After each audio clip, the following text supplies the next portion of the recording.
أعوذ بالله من الشيطان الرجيم. بسم الله الرحمن الرحيم. الحمد لله رب العالمين الذي أحيانا على الإيمان والإسلام. اللهم صل وسلم على سيدنا محمد وعلى آله وصحبه ومن تبعه إلى يوم الدين. أيها الحاضرون والحاضرات رحمكم الله. السلام عليكم warahmatullahi taala wabarakatuh. Awal langkah senantiasa kita bertaubat kepada Allah. Perintah Allah 102 Ali Imran, ittaqullah, patuhlah kepada Allah haqqa tuqatih, dengan sebenar-benar patuh, wala tamutunna illa wa antum muslimun, jangan mati kalian kecuali kalian dalam Islam. Maknanya bagi seorang muslim itu meninggal dalam keadaan tidak Islam itu sangat besar kemungkinan. Maka oleh sebab itu tiada jalan kecuali kita selalu bertaubat, memohon petunjuk dari Allah supaya lulus daripada kewajiban, jangan sampai tercela menjadi kaum munafik. Dengan memperbanyak istighfar, insya-Allah Allah tuntun kepada jalan kebaikan. Astaghfirullah, astaghfirullah, astaghfirullah. Perintah Allah, uzkuruni azkurkum. Ingat saya ingat kamu. Nasullah fanasiyahum. Mereka lupa kepada Allah, maka Allah melupakan mereka. Di dalam hidup biasa seperti ini saja, ketika kita dibuat terbengkalai oleh Allah, kita kelabakan. Paceklik keuangan, paceklik makanan, paceklik ketenangan, sampai paceklik listrik seperti yang kita rasakan selama ini. Maka insya Allah dengan mengingat Allah, Allah akan membantu kita. Perbanyak berzikir, bersyukur, insya Allah Allah selalu peduli kepada orang yang demikian. Alhamdulillah, alhamdulillah, alhamdulillah. Perintah Allah 56 Al-Ahzab kepada kita untuk selalu bersalawat kepada baginda Rasulullah SAW. Agungnya salawat diukir di dalam hadis-hadis, di antaranya man shalla alayya maratan wahidatan sallallahu alaihi asyara marrah wa usalli alaihi asyara marrah. Siapa yang menyelawati saya sekali saja, Allah selawati dia 10 kali, saya selawat untuknya 10 kali. Demikian agungnya selawat. Allahumma salli ala sayyidina Muhammad wa ala ali sayyidina Muhammad. Allahumma salli ala sayyidina Muhammad wa ala ali sayyidina Muhammad. Allahumma salli ala sayyidina Muhammad wa ala ali sayyidina Muhammad. Walau kurang adab, saya hari ini ditemani oleh Tengku Abdullah, guru kita bersama, sebagai motivasi bagi kita bersama. Sidang jamaah yang dirahmati oleh Allah, mungkin nanti pengumuman ini diberitahu kembali kepada teman-teman. Yang pertama yaitu kita akan kenduri maulid kalau tidak ada halangan tanggal 20 bulan Desember. 20 jatuhnya hari Sabtu. Hari Minggu tanggal 19 kita gotong royong bersama. Tidak ada jamaah baru, tidak ada jamaah lama. Semua kita sama. Dengan kebersamaan, hari Jumat kita selesaikan dekorasi tempat dan persiapan untuk esok hari. Masalah undangan nanti akan kita beritahukan. Udah. Yang penting dananya dulu. Minimal kita harus punya dana 50 juta. Maka ini khusus kepada bapak-bapak yang pensiun, ibu yang pensiun, uang yang udah keras sudah boleh disedekahkan. Nah, untuk kenduri maulid insya-Allah. Amin. Udah. Kemudian daripada itu, mungkin di Jumat yang akan datang kita nyela tidak belajar masailal, kita masuk judul umum sekali. Nanti masailal lagi, judul umum lagi. Supaya lebih semangat. Kadang dengan monoton begini kurang semangat. Udah 2 pengumuman, 3 pengumuman. Silahkan dibuat di grup pribadi masing-masing, siapa saja boleh. Malam minggu ini malam Sabtu nanti malam. Segera terus. Malam minggu itu dimulai training. Mungkin kita mulai dengan training salat dulu. Cewek nanti. Dah, ini cowok dulu. Dah. Cowok malam minggu, malam Senin, 2 malam. Minggu depan, malam minggu, malam Senin. selesai. Cewek, Senin Selasa, jam 2 siang. Jam 2 siang. Jam 2 hari Senin, jam 2 hari Selasa. Minggu depannya, jam 2 hari Senin, jam 2 hari Selasa. Cuma untuk meluluskan wajib. Di Kupinanggrow. Mengambil tempat di balai atas. Dan perlu diingat, pernah sahabat bertanya pada Nabi, ayul a'mal afdal ya Rasul? Apa amal yang terbaik ya Rasul? Jawab Rasul, al-ilmu billah. Ilmu kenal Allah. Ayul a'mal tazid ya Rasul? Apa amal di atas itu lagi? Al-ilmu billah. Ilmu kenal Allah. Lalu sahabat komen, nas'alu anil amal wa tajibu anil ilim.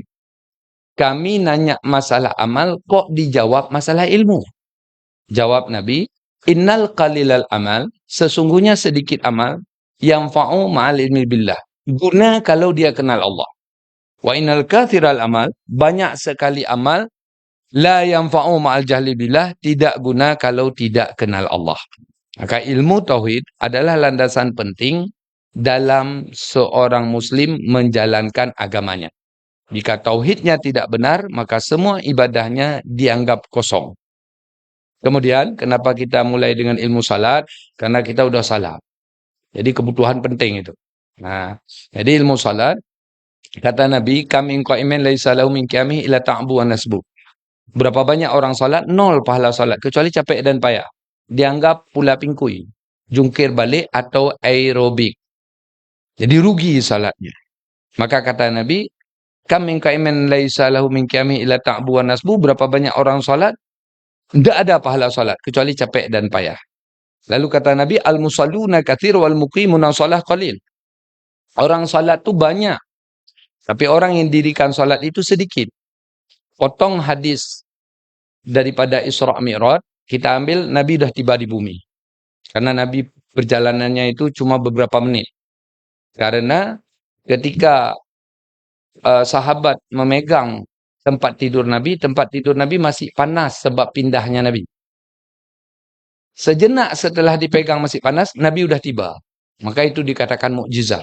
Perjalanan yang sejarahnya sangat panjang dan sangat jauh, ditempuh dalam waktu yang sangat singkat. Itu Allah buat waktu yang pendek jadi panjang. Ini yang dipungkiri. Kecuali oleh orang beriman percaya itu mukjizat. Setelah Nabi pulang, belum subuh. Kalau bahasa hari ini sedikit lagi sudah subuh, yaitu jam 5 lah. Nabi tidak salat subuh. Kenapa? Karena tidak punya ilmu salat. Salat sudah disolati oleh baginda Adam alaihissalam sampai Nabi Isa alaihissalam 124,000 orang Nabi sudah salat. Tapi bentuk salatnya tidak sama dengan salat di Nabi Muhammad SAW. Lalu setelah itu turunlah Jibril dan Jibril mengajarkan salat Nabi. Nabi belajar dari jam 5 katakanlah, jam 6, jam 7, jam 8, jam 9, jam 10, jam 11, jam 12, jam 1 masuk waktu zuhur. Pas masuk waktu zuhur, maka Nabi salatlah salat zuhur pertama setelah belajar dari Jibril. Jibril jadi imam, beliau jadi makmum. Maka dinamakanlah salat itu salat yang pertama nyata. Yang hadir pertama. Bahasa Arabnya zuhur. Nyata pertama. Jadi Nabi aja belajar salat. Orang yang EQ-nya is the best, 8 jam belajar. Kita juga ambil angka 8 jam itu untuk kita. Walau itu tidak cukup, tapi untuk lepas wajib. Jadi dari belajar bersuci, syarat sah salat, suci badan, suci pakaian, suci tempat, masuk waktu, menghadap kiblat, menutup aurat, mengenal wajib dan sunat. Kemudian semua syarat sah salat ini kita pelajari, masuklah dalam konteksnya, konteks bersuci. 3 macam. Masuk waktu, konteks tentang waktu. Menghadap kiblat, kita belajar cara ukur kiblat. Menutup aurat, itu tatanan ilmunya. Mengenal wajib dan sunat, setelah itu kita pelajari, kita akan kenal yang mana yang wajib, mana yang sunat, mana yang mubtilat, yang membatalkan salat, mana yang makruh. Nah, itu konteksnya. Jadi 2 ilmu ini akan kita pelajari, butuh waktu 16 jam. Tauhid dan salat itu butuh waktu 16 jam. Ini yang kita laksanakan di sini dan di sini tidak sering. Mungkin ini pertama, perdana, dan mungkin lama lagi baru ada lagi. Yang lain akan saya laksanakan di Dayah. Maka ingat, rugi hidup. Tak perlu berbuat dosa, makan, tidur, pup, dan semua yang kita kerjakan, kalau wajib belum selesai, semuanya haram.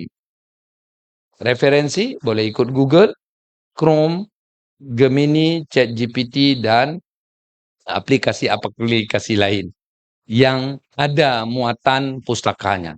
Jadi, Tauhid number 1, Salat number 2, Tauhid rukun Islam pertama, Salat rukun Islam kedua. Nanti kalau kita mau training puasa, itu tidak lama. Training zakat tidak lama. Training haji tidak lama. Mungkin semua puasa zakat haji butuh juga waktu sekitar 8 jam. Tapi sudah 3 paket.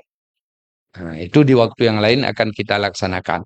Jadi boleh bagi semua jamaah memuat cerita tadi, pengumuman bahwa malam minggu, malam lusa, training salat dimulai di Kupinanggro. Boleh ikut siapa saja yang Islam. Tapi kalau training tauhid itu boleh ikut walau kafir. Walau Wahabi, walau Syiah, walau apa-apa saja akidahnya. Walau Kristen, walau Buddha, Konfusius, boleh ikut training tauhid. Tapi training solat tidak boleh diikut kecuali Islam. Nah, itu syaratnya. Sudah dimengerti pengumumannya? Yang terpenting dari pengumuman pelajarannya tauhid salat. Namun yang terpenting didengar yaitu sedekah maulid. Jangan lupa, ngerti ya? Nah, itu yang penting. Udah. Jadi sedekah maulid disetor nanti di meja sana. Juga ada yang mau nyumbang tanah. Kami lagi pembebasan tanah di Likaur Rahmah. Semoga yang mudah rezeki silahkan menyumbang. Kemudian pembiayaan santri di kami juga, santri itu kita yang baik, Muslim yang baik. Tidak dibayar negara. Jadi tidak dibayar orang tuanya. Yang mau menyumbang untuk makan santri juga ada di meja sudut. Tolong kalau ada santri Liqa'ur Rahmah, jamaah untuk memposisikan orang yang duduk terima duit nanti. Bagi ibu-ibu, ada ibu-ibu yang terima duit. Bagi bapak-bapak, ada bapak-bapak yang terima duit. Lalu kita sudah sepakat bahwa kita yang nggak punya rezeki mewah masih kuliah, kita upayakan 100.000. Jika tidak ada betul-betul 100.000, makan saja. Udah, 50.000 juga jadi. Berapa aja jadi. Tapi ini untuk kuota ada, dan untuk sedekah maulid nggak ada. Itu salah. Bagi yang mudah rezeki, kita upayakan 200.000. 200 itu, 1.000 itu untuk sedekah tidak banyak. Kecuali yang punya penyakit krian. Udah. Insya Allah akan terpenuhi. Udah. Masalah undangan, kapasitas kenduri kita akan kita ceritakan di pertemuan yang akan datang. Sudah selesai ronde pengumuman. Sekarang kita masuk kepada pembelajaran kitab Masail al-Mustadin. Di sini di kitab saya halaman 15. Ya 15? Udah didengar, dilihat. Dengar dapat pahala, lihat dapat pahala, mengerti lebih lagi pahala, dakwah lebih lagi pahala. Tak ada kitab, ada di grup. Lihat ada Masailal di aplikasi. Kemudian bagi yang mau beli kitab, datang ke ibu-ibu bubur sana. Ibu-ibu bubur menyediakan kitab. Harganya Rp5.000. Cuma 2 batang samsu. Dah? Dah lihat? Na'udzubillahi minasyaitonirrajim. Yang ada mulut bersuara. Dah? A'udzubillahi minasyaitonirrajim. Bismillahirrahmanirrahim. Tak semangat. Takbir. Iya. Soal jika kita ditanyai orang, berapa perkara syarat mandi junub itu? Ini semua udah pernah junub ya kan? Udah. Kalau belum pernah junub, yang cowok silahkan ke Zainal Abidin operasi buka. Kadang masih tutup sumbat ya kan? Nah, jadi udah pernah junub, udah mandi, ada sah mandinya apa tidak? Ini yang penting. Udah saya jelaskan, wanita ada yang nggak ngerti bahwa mandi junub itu jika sampai waktu. Keluar haid jam 4. Maka berhenti haid di hari berapa saja juga jam 4 baru boleh mandi. Tapi banyak yang tadi jam 1 siang sudah sembuh haidnya, dia mandi jam 1. Mandinya tidak sah, salatnya haram. Mandinya tidak sah, salatnya berarti Tengku kamu kok trap haram Tengku? Itu apa jawabannya? Kalau ada pertanyaan begitu. Berarti kami ini Tengku kok lama udah Tengku mandi salah Tengku. Apa jawabannya? So you bangai. So you bangai. Bahasa Inggris pakai. Gitu ya. So you bangai. Karena nggak mau sekarang kita dah belajar. Jadi Tengku saya salah selama itu Tengku. Salah. Salat saya nggak asar. Enggak. Wajib qadha Tengku. Semua kitab ijma' wajib qadha. Tapi nggak habis mati Tengku. Allah yang maha ngerti. Pokok udah mulai. Ini ibu nggak qadha salatnya. Nggak ada waktu Tengku. Ini minggu dah Car Free Day. Sore jalan kaki Tengku di Belang Padang. Wait. Kita ada dekat-dekat kuburan ngapa lagi? Wait Belang Padang. Ngerti ya? Wait di rumah saja. Allahu Akbar 2 rakaat, Allahu Akbar 2 rakaat, Allahu Akbar 2 rakaat. 4 rakaat, 3 rakaat. Coba selesaikan. Itu utang dengan Tuhan. Yang pertama dilihat Allah hari akhirat, salat. Jika salat sempurna, lain diterima. Jika salat tidak sempurna, salat yang ada tidak diterima. 50 tahun kita salat, satu salat tinggal, ditahan salat lain, periksa salat dulu. Makanya bukan main-main. Satu hari di neraka 50.000 tahun di bumi. Satu kali tinggal salat 30 tahun di neraka, sanggup tahan? Enggak. Enggak ada yang sanggup. Tapi saya Tengku enggak paham ilmu salat Tengku. Ikuti training salat. Ibu-ibu hari Senin ini silahkan buat pengumuman nanti Bang Helmi bantu dibuat covernya, nanti disebar, kita ambil cover tu, flyernya silahkan disebar lagi nanti untuk training salat. Kampung kita belajar salat. Tapi Tengku saya sebenarnya malu Tengku. Kenapa malu? Saya Fatihah aja nggak beres Tengku. Siratal ladzina an'amta alaihim Tengku. Gitu. Yang begitu nanti saya catat nama, kan saya kirim mentor khusus untuk ngajari bacaan yang siratal ladzina an'amta alaihim yang model begitu. Yang cowok juga begitu. Yang nggak bisa fasih bacaan itu saya khususkan, nanti saya kasih kelas khusus. Dan insya Allah kelas khususnya nggak rame-rame. Berarti per 3 orang 1 guru, per 3 orang 1 guru supaya selesai. Tengku pas Assalamualaikum saya belajar meninggal Tengku. Dah bagus.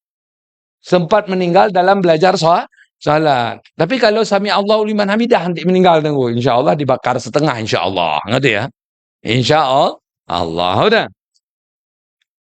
Jadi nanti kita pelajari semua. Ini tempat kita gunakan sebagai fasilitas belajar. Jadi tidak menutup kemungkinan semua kita boleh request. Tengku saya mau belajar ini, boleh-boleh saja. Ngerti ya? Jawab bahwa syarat mandi junub itu 11 perkara. Pertama, Islam. Kedua, berakal. Ketiga, mengetahui akan fardu dan sunatnya. Udah. Islam mandi junub sah. Orang tidak Islam, walau mandi selaut tidak sah. Misalnya kita dah murtad. Tadi debat sama teman-teman. Masalah agama. Jadilah sebab murtad di kita. Kena kita ayat 217 surat Al-Baqarah. Yaitu kita telah keluar dari Islam. Pas teman bilang, nggak boleh gitu, itu melawan agama. Dan Allah marah terhadap hal itu. Dikit-dikit Allah, dikit-dikit Quran. Emangnya yang masuk surga? Kita ejek agama. Murtad. Junublah dia, mandi nggak sah. Bagaimana juga cara dia bisa sah mandi? Dia syahadat dulu. Asyhadu an la ilaha illallah wa asyhadu anna Muhammadar Rasulullah. Niat di hati masuk Islam, artinya ditranslate di kepala. Udah Islam dia, baru sah mandi. Itu artinya orang yang tidak Islam tidak sah mandi. Udah. Yang kedua, berakal. Berakal ini artinya kita bukan Down syndrome. Bukan idiot. Yang kedua, bukan kita orang autis. Down syndrome nggak masuk pelajaran. Autis, dia nggak bisa kontrol pikiran. Yang ketiga, bukan dia orang balhu. Orang balhu tuh muka sama kita. Udah, cuma waktu kita ajari, dia on, nggak masuk. Lambat. Itu orang dianggap tidak berakal. Mereka bahagia. Kenapa? Karena mereka ahli syurga. Aksarun nas fil jannah al-balhu. Yang paling banyak penghuni syurga itu orang yang di dunia dia idiot, autis, atau tidak berakal. Kita dari kasih akal, disuruh kelola akal kita. Kalau memang nggak mampu kelola, dari sekarang berdoa sebelum mati. Ya Allah, saya nggak sanggup kelola pikiran, ya Allah. Jadikan saya orang balhu, aman. Nah, ada bebas hukuman dah. Dan tempat tinggal kita mungkin di Lamprit, Kota Madia. Karena rumah sakit jiwa kita di Kota Madia ya. Ada satu lagi di Aceh Besar, Kota Malaka ya. Udah. Yang ketiga, mengetahui fardu dan sunat. Kita tahu. Wajib mandi itu di mana kita niat, di situ dianggap cuci pertama. Mau di kaki, mau di kepala, mau di cepok, rata air. Seluruh tubuh kena sama air suci menyucikan. Serta menghilangkan yang menutupi. Kena air pada kulit, baik itu najis atau pembatas-pembatas seperti getah, cat, lem setan dan sebagainya. Kita ngerti itu. Kemudian sunat-sunatnya, itu walau nggak ngerti kali, udah tahu yang wajib, selain itu sunat. Dimulai dengan bismillah, berwudu, lalu mencuci, membersihkan semua kotoran. Kemudian berwudu, kemudian cuci kanan dulu baru kiri. Dan mencuci sebelum kering sudah cuci yang lain. Misalnya kita tahu wawasan demikian baru sah. Kalau nggak sah. Ngerti? Di kita nggak parah kali. Di wanita umum saya dapati keparahan karena nggak ngerti bab haid. Kalau ibu-ibu mau buat training haid itu butuh waktu 2 jam untuk haid saja. Haid dan istihadah itu trainingnya 2 jam mengerti haid. Dan haid itu bukan kewajiban bagi wanita saja, bagi kita pria juga harus ngerti haid. Jangan sampai kita berlayar di ketika bendera merah. Karena boleh berlayar di ketika bendera putih. Makanya ini yang nanti Linto udah nikah, saya terima nikah anak bapak untuk saya dengan mahar 10 gram tunai. Sekarang nggak usah lagi mahal kali ya. 10 gram tuh tunai.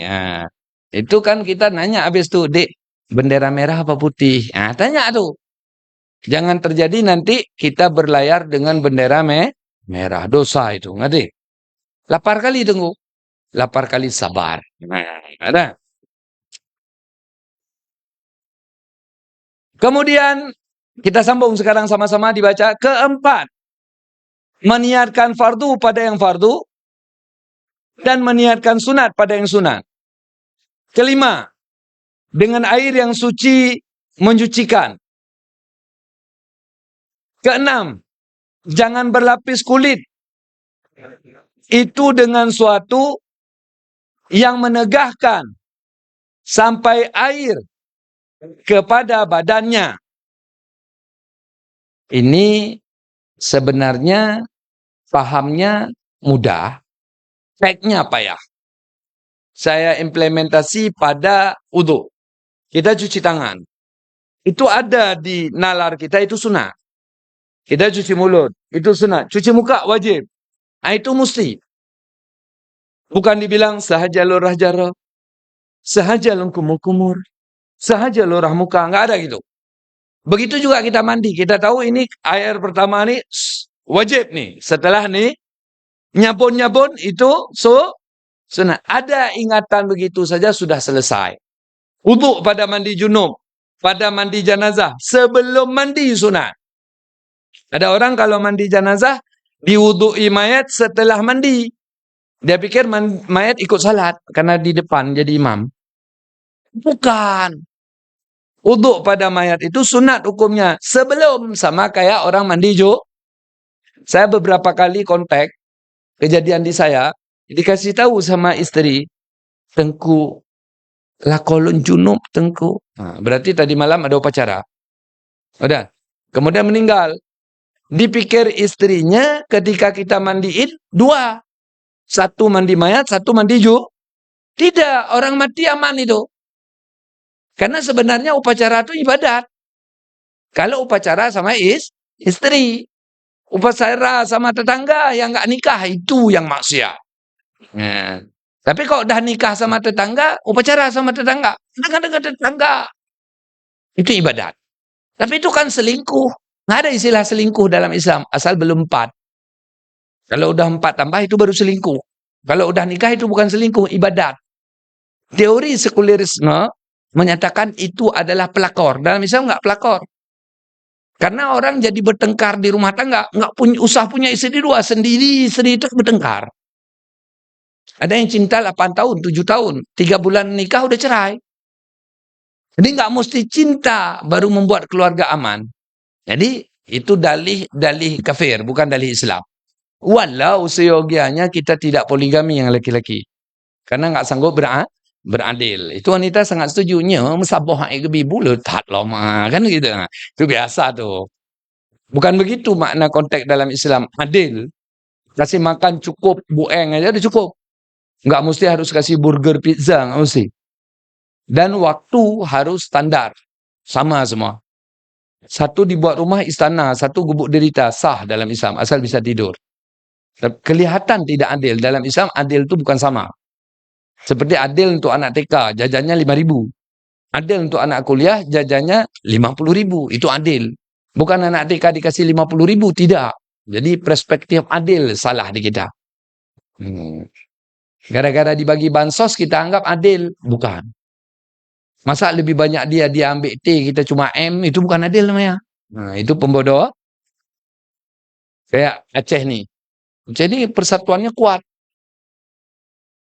Tapi itu persatuan yang salah. Seperti kita lihat perang Israel kemarin dibom sama Irak. Kena bom rumah A, di samping rumah A, rumah B. Rumah A mati listrik karena rumahnya hancur. Rumah B masih hidup listrik. Kita Aceh hebat. Udah, kena bom di Singkil, mati listrik di Banda Aceh. Kan hebat. Nah, begitulah bersatunya kita. Itu bersatu bodoh namanya. Ya kan? Nah, bersatu dalam mati lampu, bersatu pada tidak ada minyak dan kurang gas. Ini persatuan yang dilarang oleh UUD 45. Karena UUD 45 sudah menyatakan penjajahan di atas dunia harus dihapuskan karena tidak sesuai dengan pri kemanusiaan dan pri keadilan. Kita masih penjajahan. Penjajahan air. Ketika kita buka air yang kita beli dari negara, airnya coklat. Tapi saya nggak anggap coklat itu jahat. Mungkin banyak mengandung mineral. Mungkin. Ya. Kemudian listrik, satu sudut rusak, semua mati. Begitulah keadaan. Gas harus antri, minyak harus antri. Padahal negeri kita yang produk minyak, gas banyak. Tapi nggak apa-apa. Kita orang baik. Walau kita tidak makmur, tapi kita sudah membantu pembangunan Indonesia. Nah, itu bagus. Ngerti ya? Allahu a'lam. Jadi orang Aceh itu begitulah. Bahdro de anak apa? Asai Pulau Jawa dan lain-lain kaya, aman ya. Nah, itu tanda orang baik ya. Hana pikir roh kedua, yang penting gop senang kabeh. Nah, udah. Semoga PLN, PDAM, Pertamina memperhatikannya ya. Kalau tidak besok dikubur nggak ditanya lain-lain dulu. Hok abami begitu ditanya. Makan mati lampu kata malaikat. Diinjak dia gara-gara tu insya-Allah. Allah udah. Dan DPR walau capek harus selalu ngomong. DPR kita akui capek dalam rapat A, rapat B. Tapi ini kepentingan rakyat jelata. Ini ada kampung yang 2 hari dah mati lampu. Udang ikan dalam kulkas dah busuk. Saya yakin orang Kupinanggro semua ada. Tapi yang bukan Kupinanggro, ada yang nggak cebok gara-gara nggak ada air. Tapi ada jalan-jalan di jalan. Kita hujan susah basah. Dia senang. Oh, hujan lagi. Kamera. Sudah tercuci sendiri. Mungkin begitu. Begitu sulitnya keadaan hari ini. Ya. Mungkin ini cuma sebagai, kita coba ambil hikmah, ini sebagai solidaritas. Kita dalam merasakan masa Belanda dulu. Masa penjajahan. Beginilah rasanya. Ketika tak ada lampu, tak ada telepon, ya kan? Pokoknya Telkomsel belum habis bulan, kota harus habis. Nggak bergerak lagi. Tapi kalau mati jaringan begini, itu kita rela. Karena Telkomsel dah lama berjasa bagi kita, ya kan? Begitulah ceritanya. PLN juga begitu dan sebagainya. Udah. Yang keempat tadi, kita niat fardu dan sunat, jangan sehaja lunrah jarong, sehaja lunrah muka. Nggak ada. Teringat ini cuci wajib. Udah, selesai itu. Yang kelima, dengan air yang suci menyucikan. Air suci menyucikan itu sudah terhafal di kita, yaitu air alami. Produk alam bukan produk tumbuhan atau binatang. Produk alam, hujan alam, sungai alam, laut alam. Laut termasuk danau. Mata air alam. Sumur alam, walau campur tangan manusia ada pipa atau menjing, ya, cincin beton itu. Udah. Embun alam, salju mencair alam. Misalnya ada air keluar dari mulut lembu, walau banyak tidak suci. Ada pohon pas kita tebas keluar air, tidak suci. Produk alam tadi, mau manis asam asin, tetap suci. Mau coklat hijau kuning, tetap suci. Dan kalau sudah ada campur tangan yang lain, seperti tumpah hujan di atas atap nipah ini, lalu mengalir ke sana, jadi coklat. Itu juga alam. Karena perubahannya alami. Mengalir di sungai, jadi coklat atau hitam. Itu alami. Tapi saya bingung di pipa ngalir. Kok bisa waktu saya buka keran, yang PDAM, kok coklat airnya? Itu mungkin mineral. Kita kurang paham, ya. Mungkin itu. Udah. Nggak percaya, coba lihat. Kalau daerah kota di sini, kita ambil air pakai pipa, tapi harus bantu pakai mesin. Tapi bagus. Itu namanya kita membantu negara untuk menarik air dari dalam pipa keluar. Pokoknya pemerintah sudah buat, sudah ngalir di pipa, ngerti ya? Walau netes, dah. Kemudian daripada itu, kalau di daerah Kaju, daerah pedalaman itu coklat keluar. Ini seharusnya kepala di bidang air mengalir itu harus malu. Taruh poster pinggir jalan Masjid Oman. Makanya saya lihat di pinggir Masjid Oman ada yang kasih kumis, kasih jenggot, supaya beliau jangan malu sebenarnya, bukan mengejek itu. Jadi di kamuflase dikit, ngerti ya? Udah. Dah ngerti air suci mencucikan kan? Saya Tengku necis dikit Tengku. Memang udah dari kecil saya gaya hidup hedon Tengku. Saya mandi pakai Aquaviva boleh Tengku? Boleh. Aquaviva itu jelas dia adalah air mineral, air suci. Beda dengan aqua. Kalau aqua itu air gunung, juga suci. Ada ya? Tapi diambil dari sumur bor. Air gunung yang ngalir ke sumur bor. Itu Kang Deddy bilang, saya nggak ngerti juga ya. Dah. Suci air itu. Tapi ini nggak boleh mandi pakai air kopi.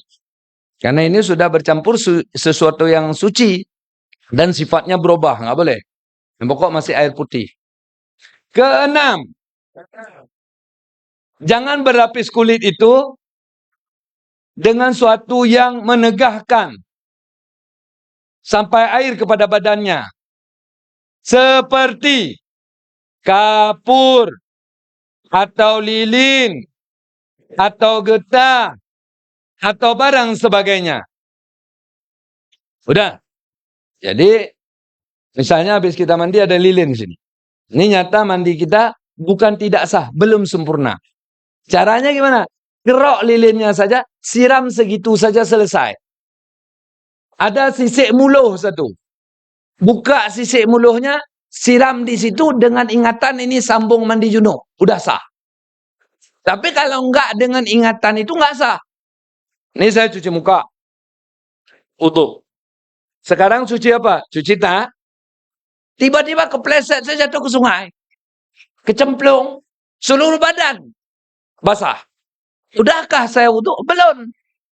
Tapi kalau saya ketika kecemplung, saya ingat, saya wuduk fardu. Itu jadi sah semua. Dengan sekaligus. Kalau nyemplung. Ini air putih. Saya dah cuci muka. Wuduk.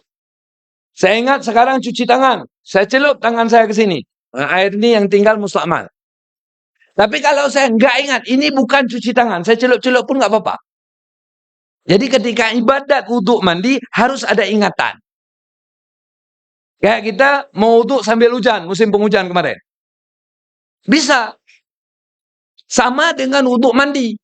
Wuduk lagi mandi, wuduk lagi hujan itu sama. Diingat. Ngeng, nyok ke jaro, dah basah tangan. Ngeng, nyok ke abah. Habis itu kena muka, nyok ke muka. Nyok ke tangan. Nyok ke tangan lawi, nyok ke kepala, nyok ke kaki. Sambil basah sendiri sah. Atau kayak kita kemarin di depan Polda, di depan Masjid Al-Abrar kan banjir. Nah, udah. Itu yang muka kena hujan dah sah. Kaki kadang nggak kena.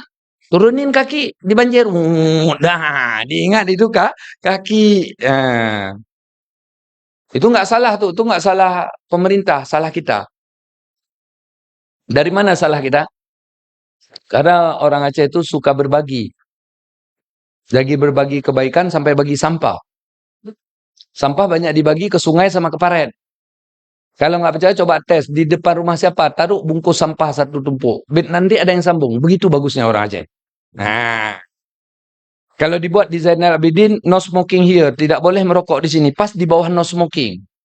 Ada yang debat lagi. Hai hanjuk merokok inan. Tapi kan dikatakan area bebas asap rokok. Bebas. Ya, begitu pinternya orang Aceh. Wallah. Ya. Udah. Kampung ibu-ibu. Nyambah manoju. Mantengku kamu katuha-tuha panena lo manoju nu. Enggak ada ibu-ibu mandi head. Enggak ada. Kalau mandi upacara, mandi wik-wik masih ada. Saya lihat kakek-kakek tetap masih ada itu. Walau nggak parah-parah kali, slow dah ya kan. Mobil tua mana kencang lagi lari. Allah. Lah itu tetap ada. Jadi tetap harus mandi junub. Allah. Nah, udah. Jadi harus dengan ingatan. Misalnya, Tengku kalau lagi mandi Tengku terjadi batal wuduk seperti kencing berak memegang kemaluan. Batal mandinya Tengku? Batal wuduk dalam mandi Tengku? Enggak. Baru batal dia, kita mandi udah sempurna, kepegang lulu. Batal. Kepegang serabi, batal. Udah. Kepegang anus, batal. Kalau udah sempurna. Sebelum sempurna, semua boleh pegang. Ini lagi mandi junub baru setengah badan. Itu mandi yang udah berhasil. Habis itu kita sambung mandi ke atas. Selesai di atas, kita tetap ada wuduk. Jadi orang yang belum menyelesaikan mandi, belum sempurna misalnya sebatok kepala. Pada akhir dia baru siram batok kepala. Maka adalah wuduk untuknya. Ngerti? Nampak? Ini contoh tadi. Di sini ada lilin. Kita udah mandi selesai. Pas lihat, ada lem setan dikit. Nah, kita kupaslah lem setan. Kita siram di situ sebagai ingatan ini sambung mandi. Maka setelah itu baru sempurna mandi kita dan dianggap sudah ada wuduk. Nampak? Nah, ini kalau begitu caranya. Dah ngerti lu yang membatasi? Engkau cemekam tu. Cemekam kan benanah dia. Dalam benanah ada pasir lagi. Itu nggak wajib congkel kalau infeksi. Cuci luar saja. Kalau kita congkel itu tambah infeksi dia. Tambah infeksi. Luka. Pada luka darah itu dimaafkan. Darah setentang luka dan pinggir luka. Nggak perlu dikelupas. Udah. Selesai itu. Ketujuh. Hendaklah berkekalan niatnya daripada permulaan mandi hingga kesudahannya. Dengar ini banyak sekali salah jabaran di masyarakat. Ini orang mandi junub atau mandi haid. Udah. Dia di hatinya lun mano. Begitu terus. Enggak perlu itu. Yang maksud berkekalan niat begini. Ini kita mandi haid. Saya mandi fardu. Saya mandi junub fardu. Lagi mandi, baru satu timbakan air, kita dah lupa lagi mandi junub. Terasa mandi siang, mandi pagi, mandi malam. Bonus mandi. Dah lupa. Itu dinamakan tidak berkekalan niat. Bukan kita pasang tin. Bukan begitu. Jadi ingatannya. Saya sendiri ada begitu. Pas mandi siram, habis itu dah lupa. Dah mandi biasa, terbayang. Nggak ingat lagi itu mandi junub. Maka pas teringat, sambung yang belum selesai. Itu makna berkekalan niat. Nah, ini kita chat Bapak Kepala Sekolah. Udah loh. Kita bilang, gimana Pak? Sekarang lagi mati lampu. Kami wajib hadir tidak? Ada loh. Kalau kita teringat itu chat kita ke Bapak Kepala Sekolah. Salah nggak kita chat? Bahasanya. Enggak. Tentu dengan hormat. Ketika kita lupa chat, sehingga ada masuk ke saya sekali-kali. Masuk. Dah bubuk dek untuk mula. Dia bilang. Itu berarti dia hilang berkekalan niat. Lupa dia. Ini bukan nomor cewek dia. Nomor saya. Tapi salah terkirim. Dah bubuk dek. Kan? Ini berarti dia lagi tidak berkekalan niat. Ngerti lu? Tapi nggak lama pasal lihat sekali lagi sudah dihapus. Berarti pasal maka salah kirim, hapus untuk semua. Udah. Ini contohnya tidak berkekalan niat. Nampung. Banyak yang ketawa kena pengalaman. Udah loh. Begitulah keadaan. Itu makna berkekalan niat. Jadi jangan nanti di mentor berkekalan niat itu harus selalu di hati lon mana wajib. Kalau begitu gayanya cepat sakit jantung gitu.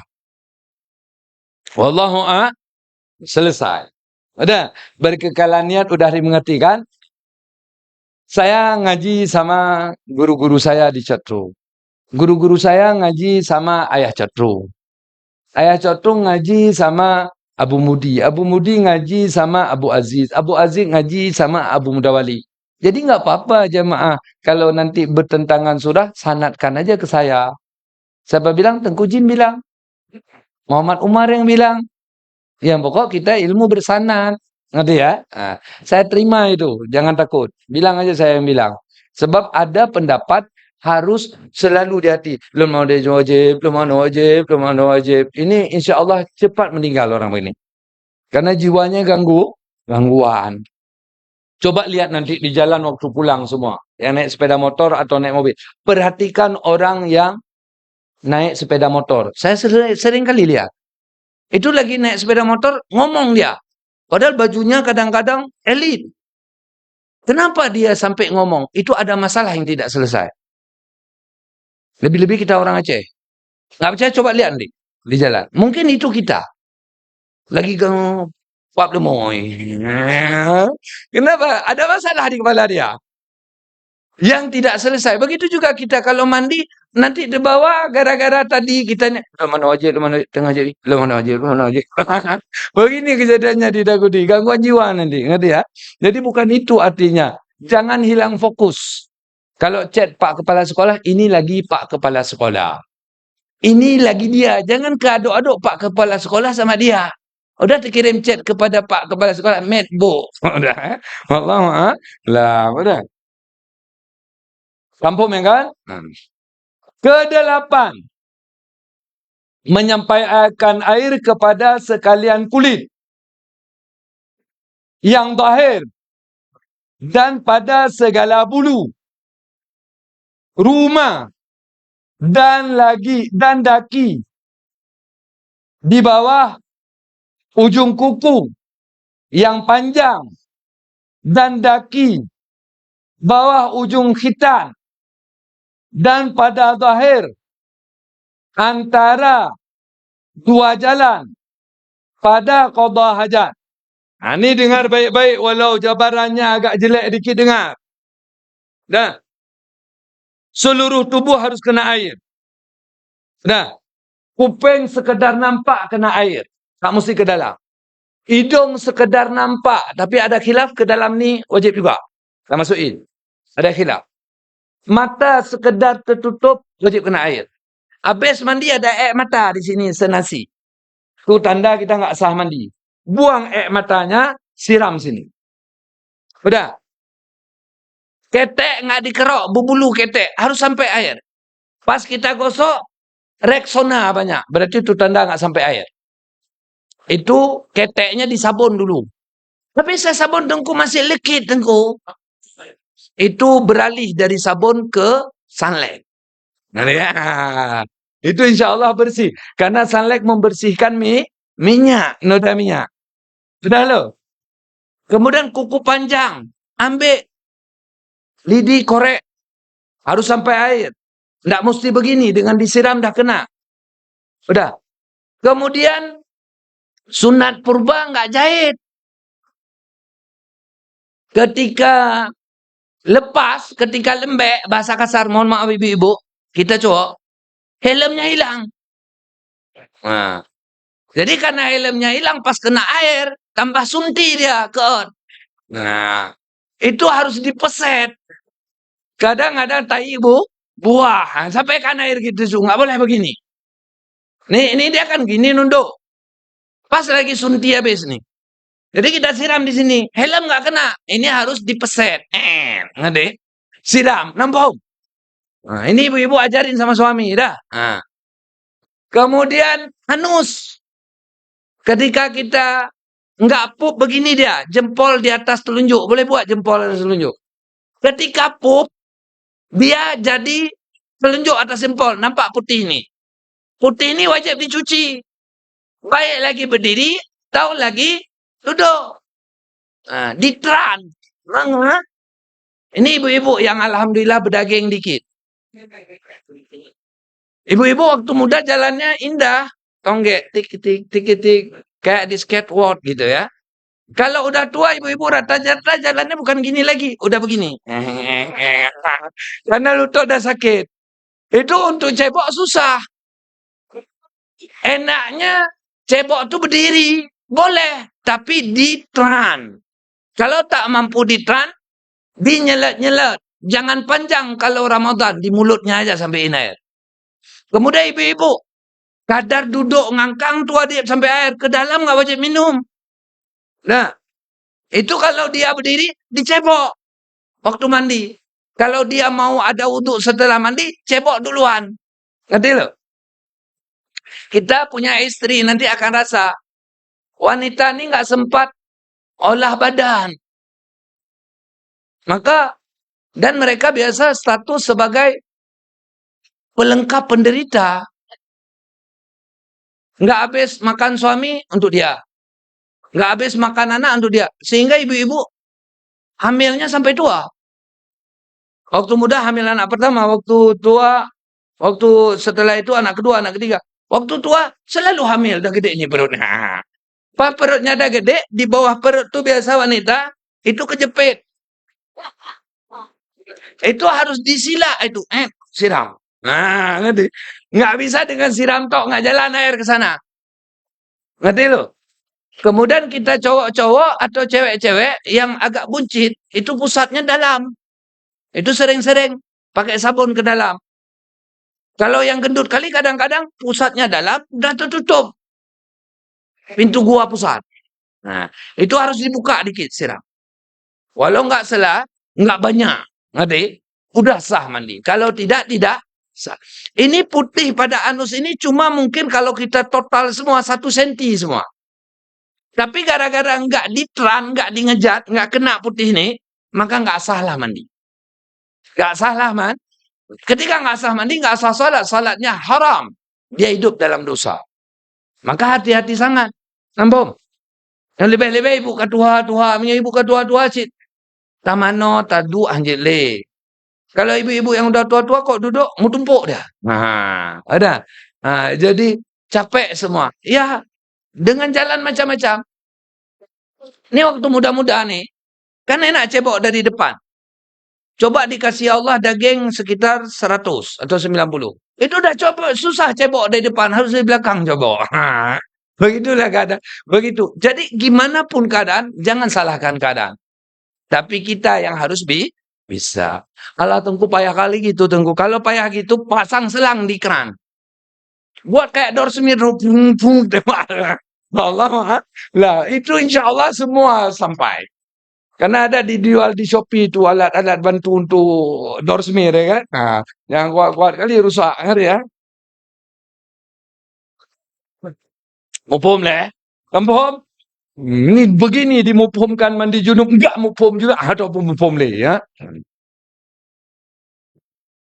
Udah. Kesembilan, memelihara akan air. Jangan berpindah daripada yang sudah terangkat pada anggota fardu. Dijabarkan di dalam kitab yang panjang-panjang. Kita mandi. Ini air ngalir sini. Wit, ke kaki. Itu semua dianggap kena. Dianggap kena. Tapi kita siram tangan ini. Hingga air ini mencuci ini. Jadi jangan kita siram di sini. Ini antah mana. Memang itu kenan, Bob. Nah, jadi kalau yang normal mengalir itu sah. Allahumma sholli ala. Udah. Jadi ngerti tuh? Kita sambung setelah azan. Udah. Habis azan, sambung lagi. Mana pun? Kecelakaan. Maaf, Pak.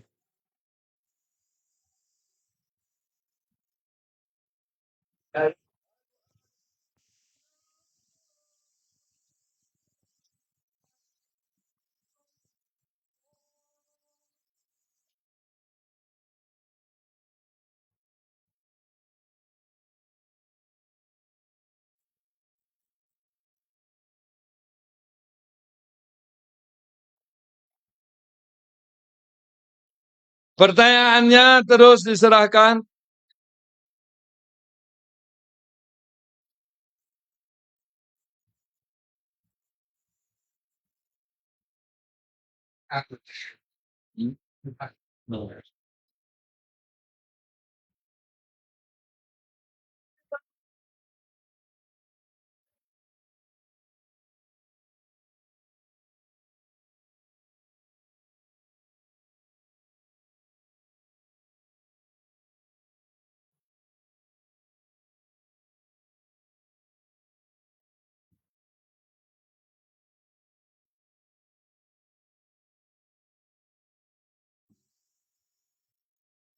Tolong yang kumpulin pertanyaan.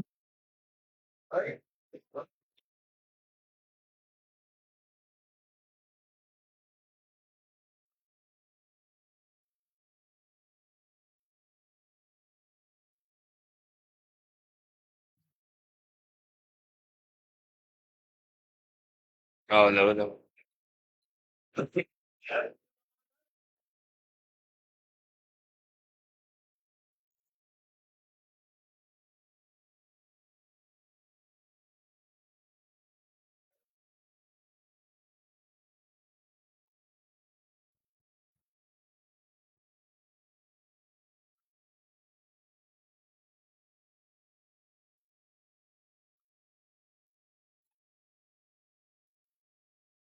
Pertanyaannya.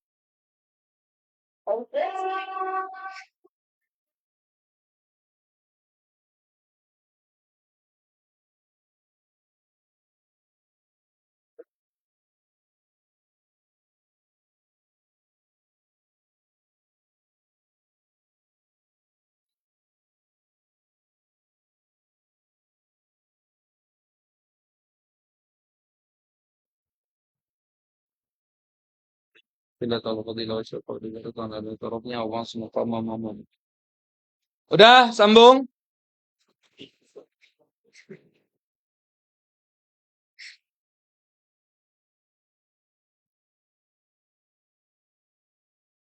Hah?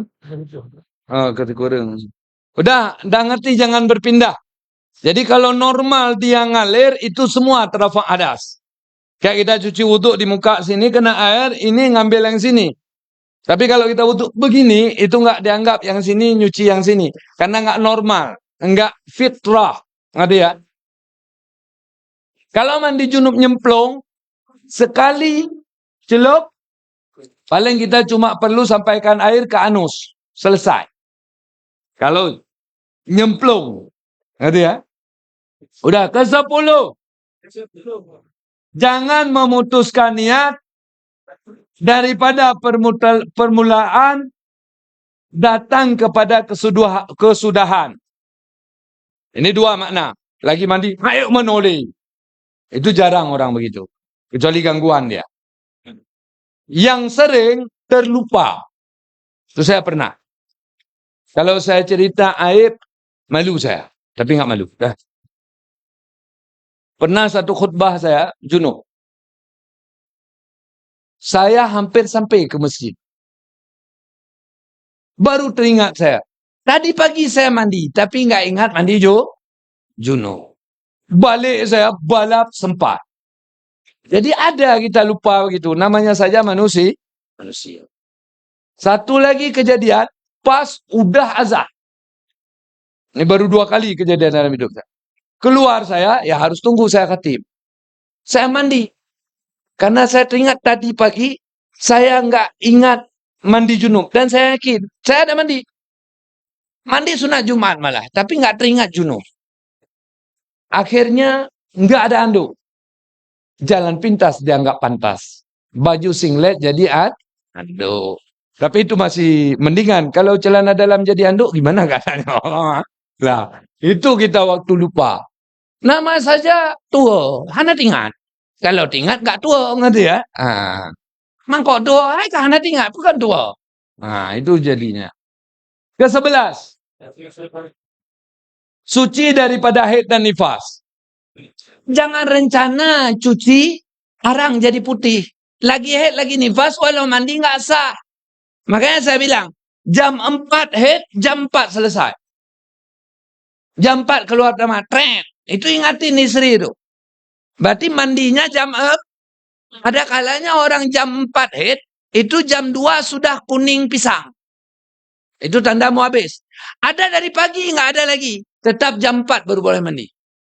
Kalau terbangun tidur pas subuh, udah ada beng-beng. Lihat. Jam berapa keluar? Boleh ambil waktu paling terakhir. Waktu paling terakhir. Tapi tadi malam pipis, nggak ada apa-apa. Berarti terakhir bangun tadi malam jam 3. Berarti jam 3 udah buka. Pas bangun jam 5. Udah tentu itu anggap saja jam 5. Waktu yang paling terakhir itu paling meyakinkan. Udah, selesai. Jadi orang haid nggak bisa wudu. Karena haidnya kekal. Orang junub bisa wudu. Karena junubnya selesai. Bersetubuh atau keluar mani. Ngerti ya? Nah. Udah. Satu note lagi. Diperhatikan. Ini insya Allah kok bisa ngajar ini, bisa ilmu ini, dah lulus ilmu wajib. Soal. Dah banyak yang tidur. Jika kita ditanyai orang. Berapa perkara yang dahulu daripada mengambil air sembahyang. Nah ini kita tanya pada orang umum. Mungkin titelnya prop aja nggak tahu. Nggak percaya coba cek kalau ada prop sekarang. Sebelum kita wudhu, apa-apa yang harus kita siapkan? Jawab bahwa syarat yang dahulu daripada mengambil air sembahyang itu, yaitu 6 perkara. Sebelum kita ambil air sembahyang, kita harus ada kriteria 6 macam. Pertama, Islam. Kedua, mumayyin. Yang pertama, orang Islam baru bisa wudhu. Datang Xi Jinping ke sini, kita bawa ke Masjid Raya. Xi Jinping wudhu, bilang, nggak ada arti. Kim Jong-un sama juga. Donald Bebek sama juga. Kita bawa Recep Tayyip Erdogan, baru ada guna wudhu. Jadi nggak lengket wudhu pada orang tak beriman. Jadi dalam segala ibadah, iman pertama. Makanya tauhid itu penting. Nah, kemudian daripada itu, pinter. Nah, mumayyin. Mumayyin itu yaitu membeda. Boleh ada ulama kategori umur 5 tahun. Dia dah ngerti dah ngerti kencing. Kita ajarin cebok dah bisa. Ada yang bilang 6 tahun. Ada yang bilang 7 tahun. Kita ambillah kategori umur 7 tahun. Itu mumayyin. Sebelum memayat, walau dia wuduk, si Rizik kita wudukkan. Itu cuma untuk pembelajaran. Bukan untuk wuduk. Karena nggak ada istilah wuduk bagi mereka. Karena mereka belum sah wuduk. Ada ya? Nah, tapi kalau kita ambil kategori 5 tahun, udah sah wuduk. Orang mau mayat jadi imam sah kalau dia sudah terkhitan. Di Arab tuh, orang 7 hari langsung khitan. Dan aib kalau 3 tahun belum khitan. Kita rata-rata khitan kalau udah bisa terbang, udah penuh bulu.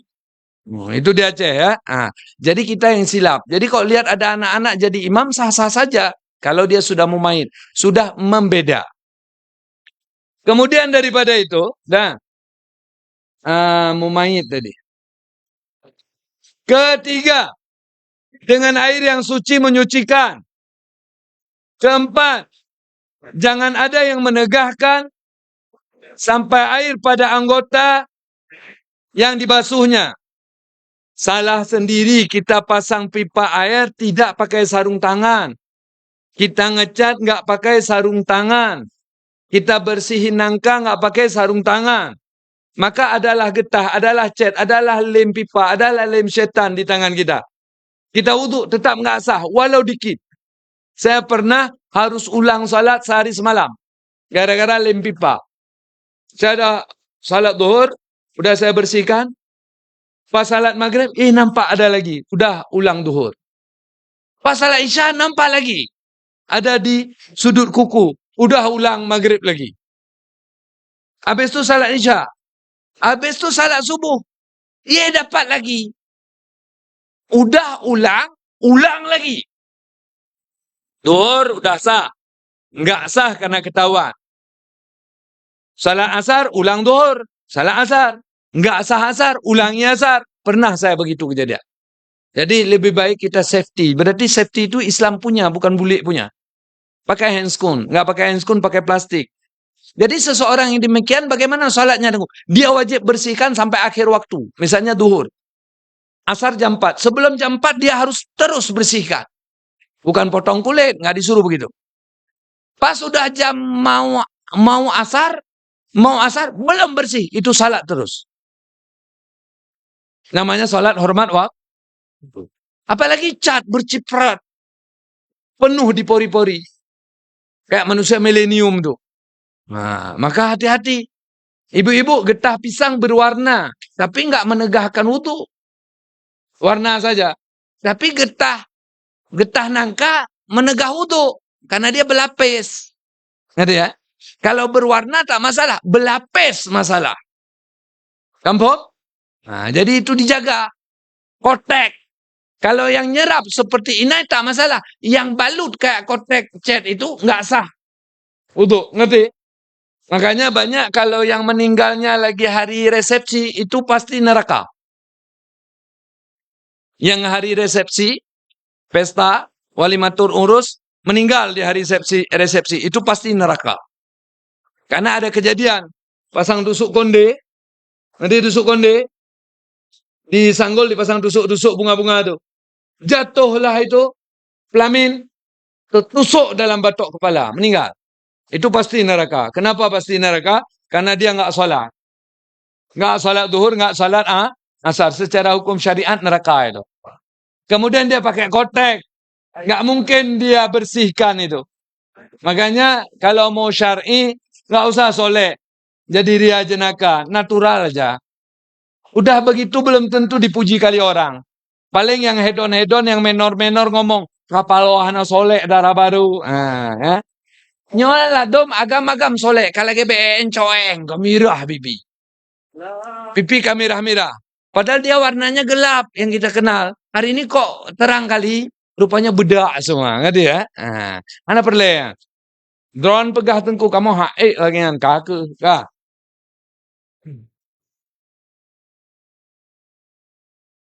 Keempat. Jangan ada yang menegahkan sampai air pada anggota yang dibasuhnya. Kelima. Suci daripada haid dan nifas. Keenam. Mengetahui segala fardu dan sunnah. Sekarang orang kita tanya, mana fardu wudu? 6.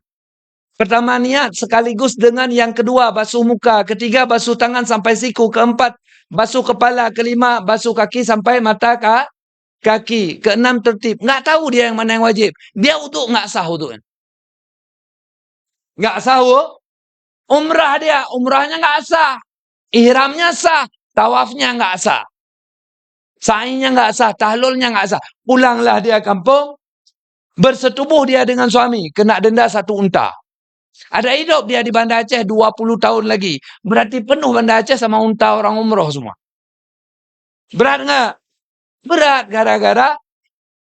Gara-gara kenapa? Soyu bangai. Ngerti ya? Nah, soyu bangai. Udah sampai di situ dihafal sama-sama. Rukun wudhu ada 6. Niat di ketika membasuh yang kedua. Yang kedua, membasuh muka. Yang ketiga, membasuh tangan sampai siku. Keempat, membasuh sebagian kepala. Kelima, membasuh kaki sampai mata kaki. Keenam, tertib. Rukun mandi ada 3. Niat diawali dengan membasuh. Yang kedua, rata air seluruh tubuh. Yang ketiga, tiada penghalang yang mencegah air. Itu harus diingat. Untuk sah ibadah, enggak sah wudhu, enggak sah salat. Enggak sah mandi, enggak sah salat. Jadilah seperti pantun Aceh, kape di laut di semah patung, kape di kampung di semah tika. Itu lagu purba. Sekarang nggak ada lagi lagu itu. Mau cari kasetnya juga nggak ada. Saya suruh cari yang Bang Joni nggak dapat. 2 lagu itu satu. Ada satu lagi lagu keren lagunya. Abih kebe abih lampu, peng seri betinggai sertu, Geruda sampo, judi itu. Keren lagu purba ya.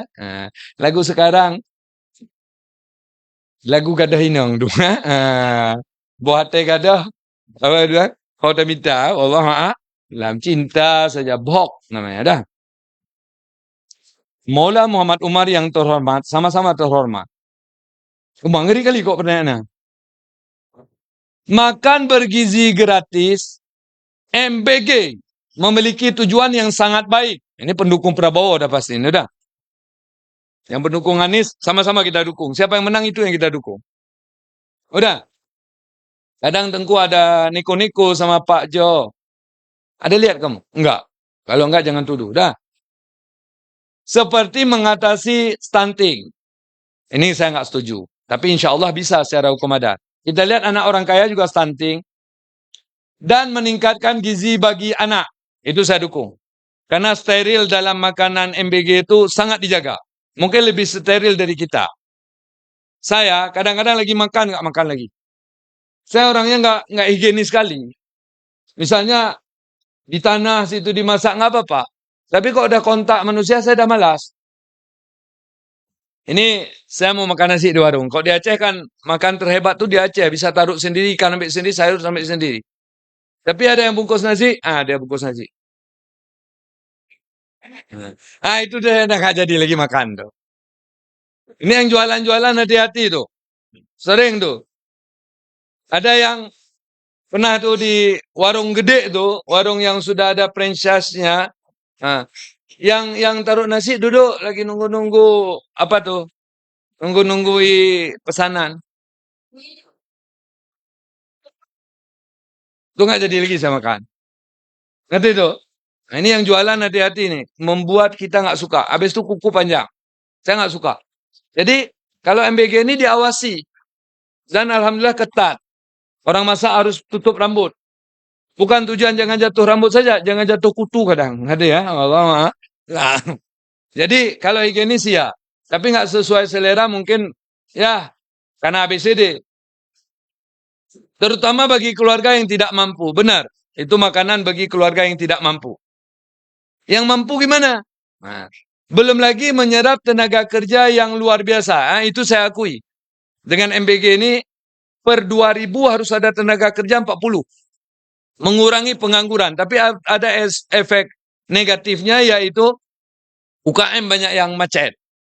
Nah, jadi yang UKM jual cabai aja karena cabai 250.000 sekilo udah. Hari ini. Serta ekonomi para petani juga sangat terasa perputarannya. Ya, tetap ada efek positif negatif. Mohon maaf kepada yang UKM. Pertanyaan adalah, kenapa masyarakat kita sering menghina program ini? Padahal ketika diperiksa banyak anak dari penghina ini sangat terbantu dengan MBG ini. Hinanya begini, ada sekolah-sekolah sekarang yang ayahnya orang-orang bonafit Banda Aceh, itu dijiji makan MBG. Sehingga ada sekolah tinggal MBG itu sampai 1.000.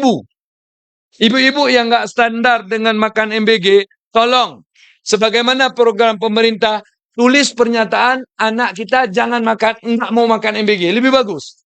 Sebab masih banyak penerima yang belum menerimanya. Kisah sedih yang kita dapat, bahwa ada sekolah di Banda Aceh, MBG ratusan sampai ribuan terbuang. Jadi, ada sekolah, kau tanya-tanya saya nanti. Nah, jadi kebaikan daripada ibu guru, diambil tuh udang dan ikan dikumpulin. Daripada dibuang. Nasi siapa yang ambil untuk ayam ambil. Kemudian dipigi kasih ke kampung-kampung. Sangat senang orang kampung dikasih itu. Ayamnya, udangnya. Bahkan ada bocil-bocil tuh. Ketika di dalam MBG ada anggur. Padahal cuma 4. Dia masukin kantong bawa pulang untuk mamaknya. Ada yang diambil MBG. Temannya nggak makan dia bawa pulang nantinya.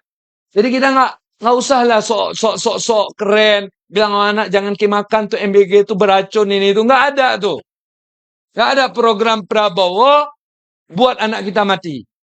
Dan ada anak jamaah saya, setelah makan MBG, dia gatal-gatal. Ada. Tapi memang dia gatal-gatal karena dia alergi benda itu. Dia alergi udang.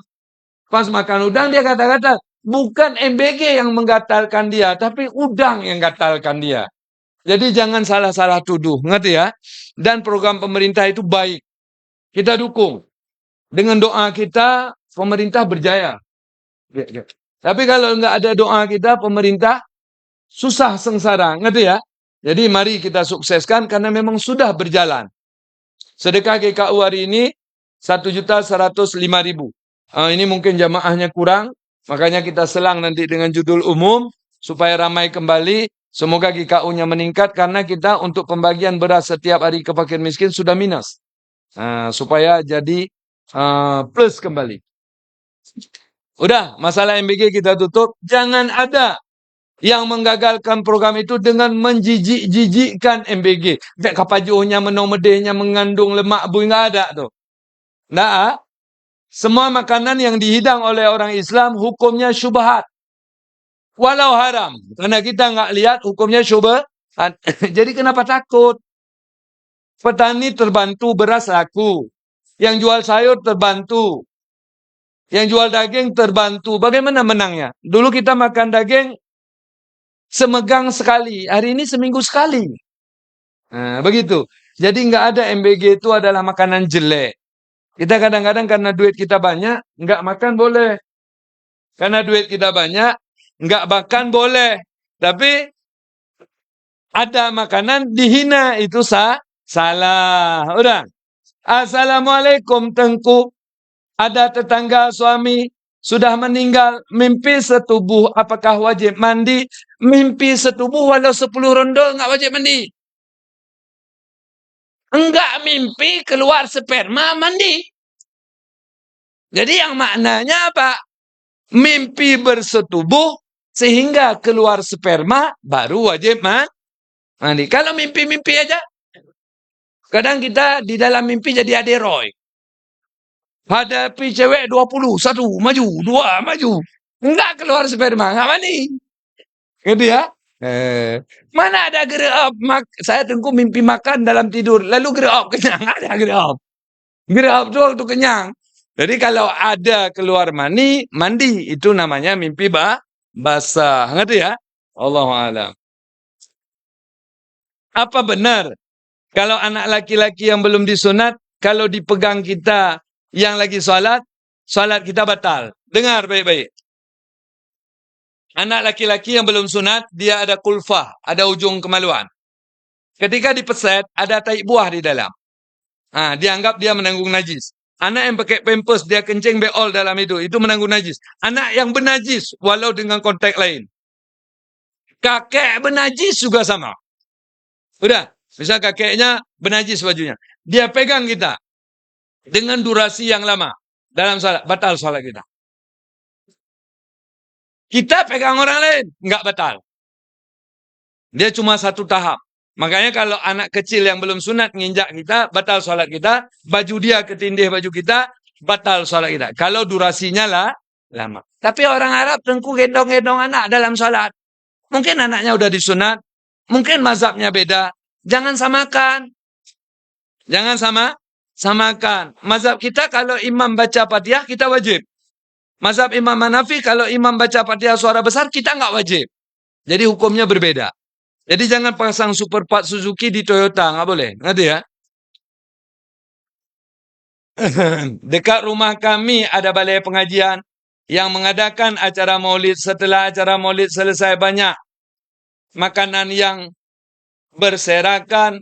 Jadi jangan sampai mubazir. Bolehkah kami mengambil makanan tersebut sebagai kami berikan ke hewan ternak, sebagian lagi kami makan? Boleh-boleh aja kok memang udah dibuang. Tapi ini kita yang prinsip kenduri. Rencana kalau lebih kita bagi, boleh. Tapi ini enggak, kadang-kadang enggak mau bagi walau lebih. Ada penyakit begitu, orang ada beruang-beruang dikit. Tapi dia bagi gara-gara begini, dia bilang, daripada kasih bebek, kasih orang aja. Itu celaka. Dia jangan begitu. Saya kalau tidur suka sekali megang-megang kemaluan. Apakah saya harus mandi junub kalau mau salat subuh? Enggak perlu kalau enggak muncrat. Ini cowok pegang-pegang kemaluan, keluar lem pipa, pren. Itu enggak wajib mandi. Tapi pas dia pegang-pegang kemaluan, dia pegang dari atas ke bawah, cepat lagi dia pegang.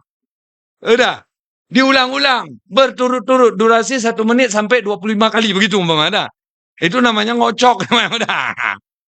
Akhirnya dia udah kayak orang kemasukan atau kontak listrik gitu. Keluarlah jumlah santan yang banyak. Udah. Itu namanya wajib mandi. Cewek juga gitu.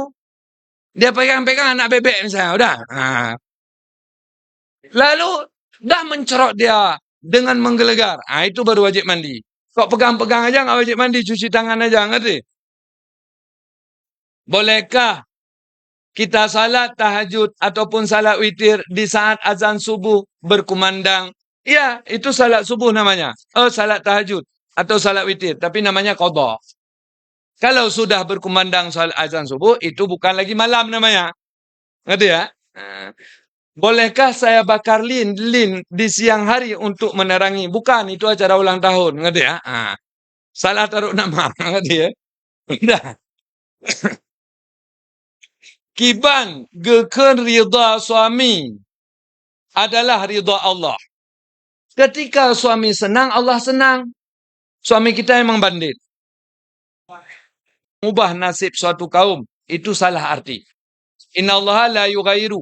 Allah tidak mengubah, artinya mencabut nikmat suatu kaum, kecuali kaum itu menyia-nyiakan nikmatnya sendiri. Sedangkan makna Allah tidak mengubah, berarti manusia punya kekuatan untuk mengatur diri.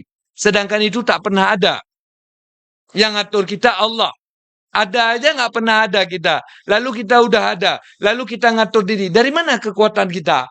Kalau bukan dari Allah. Jadi semua-semua tetap yang ubah itu kita. Pada rasa. Maka kita harus mengelola diri.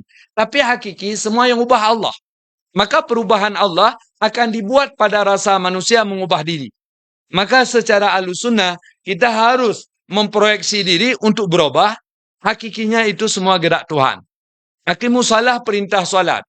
Di ayat yang lain, Allah menghidayah orang yang dikehendaki. Jadi orang yang diberi hidayah, dibuat jiwanya mendirikan salat. Jadi itu sinkron, tidak bertolak belakang. Jadi kita ihdinas shiratal mustaqim. Ya Allah, tunjuki kami jalan yang benar. Pada rasa kita yang harus membawa diri kepada jalan yang benar. Begitu kedudukannya. Walau pendapat itu dhaif, yang mau umroh tidak ada mahram, yaitu jalannya. Kalau enggak ada jalan.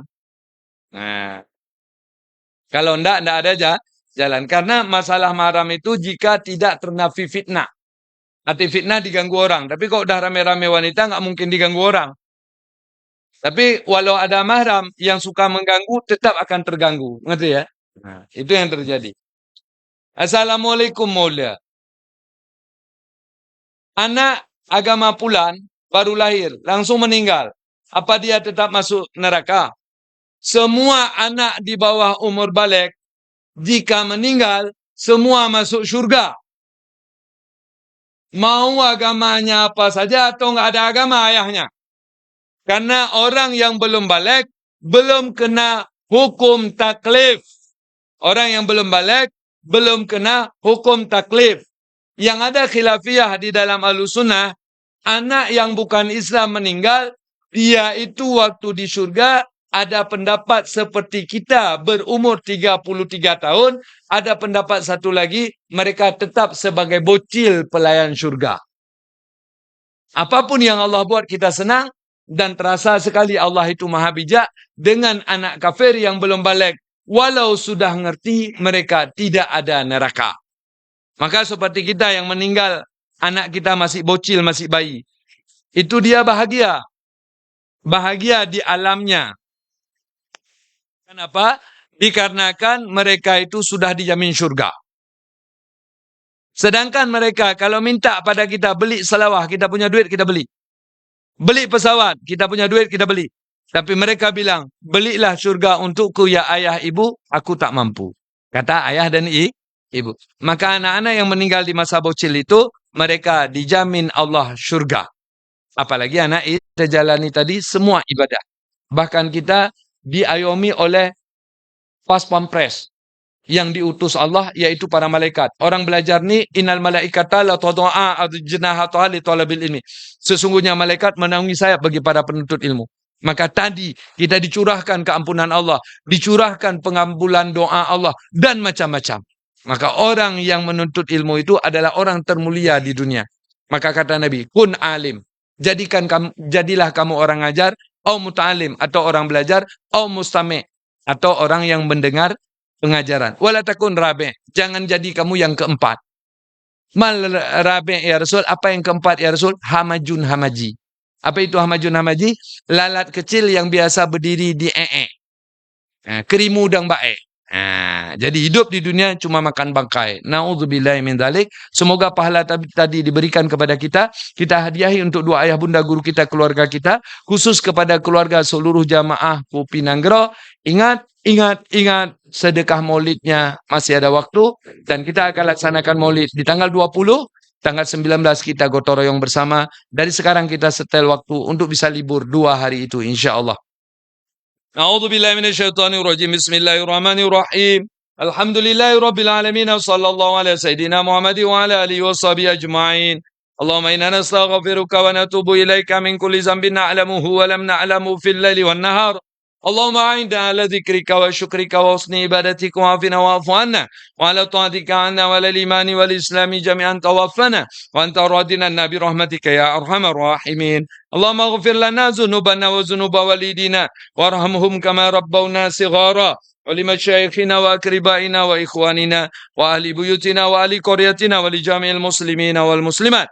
Allahumma inna nas'aluka wa iyyahum ilman nafi'a wa rizqan wasi'a wa amalan mutaqabbala wa rizqan halala wa waladan salihan wa qalban khashi'a wa tawbatan nasuha wa zamban maghfura wa syarran ba'ida wa khairan katsira wa tijaratan lan tabura ya nuran nur ya alima ma fi sudur akhrijna wa iyyahum min dhulmati lan nur akhrijna wa iyyahum min dhulmati lan nur akhrijna wa iyyahum min dhulmati lan nur wa sallallahu ala sayidina Muhammadin walhamdulillahi rabbil alamin. Al-Fatihah. ورحمة الله. أعوذ بالله من الشيطان الرجيم. بسم الله الرحمن الرحيم. الحمد لله رب العالمين الرحمن الرحيم مالك يوم الدين إياك نعبد وإياك نستعين اهدنا الصراط المستقيم صراط الذين أنعمت عليهم غير المغضوب عليهم ولا الضالين. آمين يا رب العالمين. يا ربي بالمصطفى